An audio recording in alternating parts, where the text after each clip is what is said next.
Good evening, students. Hope you are keeping well. Yes, children, in previous lecture, we told about the River Valley civilization in Mesopotamia. Okay, now today we will learn about the River Valley civilization in Egypt. Okay, this is the Egyptian civilization I told you about. There are four civilizations. One is Egyptian, second Chinese, third Mesopotamia, and fourth Indus Valley civilization. These are four civilizations. Yes, children, this is a question: why they flourished near the bank of the river? Okay, so today we will start the chapter Egyptian civilization. Now, see, look at the picture. This is a pyramid. What is the pyramid? Pyramid. Yes, I tell you about the pyramid. This is an ancient massive structure found especially in Egypt with four triangular. Look at the picture better. There are four triangular walls and slope into a point at the top. This is called pyramid. Okay, children. Now we talk about the location. So first, these are the topics of the chapter: extent of the civilization, sources, kingdoms, society, contribution of the Egyptian, and decline. So first, we read about the extent and sources. Extent, it means what is the location of the Egyptian civilization. Yes, children, Egypt is located in the, look at the map. This is the map, and see, Egypt is located in the northeastern. Where is northeastern? This is the north and this is the east. The northeastern part of Africa.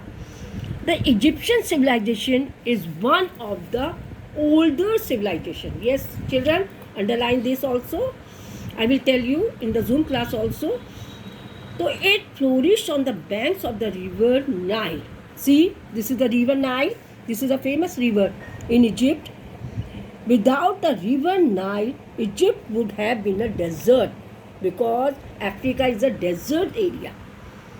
So this is, Nile river is very important in this place. There is hardly any rainfall in Egypt. Egypt is therefore called the gift of the Nile. Okay, this is the longest river in the world. So that's why Egypt is called the gift of the Nile. Now next, children, sources. In history, there is the sources is very important thing. For the age of the pyramid, there are many good written sources of information. A few of these sources are still tombs, biographies, letters, papyri, and pyramid text. So these are the sources where they give the information about these. Okay, children. So now, kingdoms. One, the old kingdom, period of 3000 BCE to 2000 BCE. The middle kingdom, 2000 BCE to 1750 BCE. And the new kingdom, 1580 BCE to 1085 BCE. These are the kingdoms. And now, so yes, children, these are divided into three periods. The old kingdom is, this is known as the period of the pyramid. And the middle kingdom means, during this time, trade expanded. Its end came out with the invasion of the Hyksos, who conquered the Egyptian.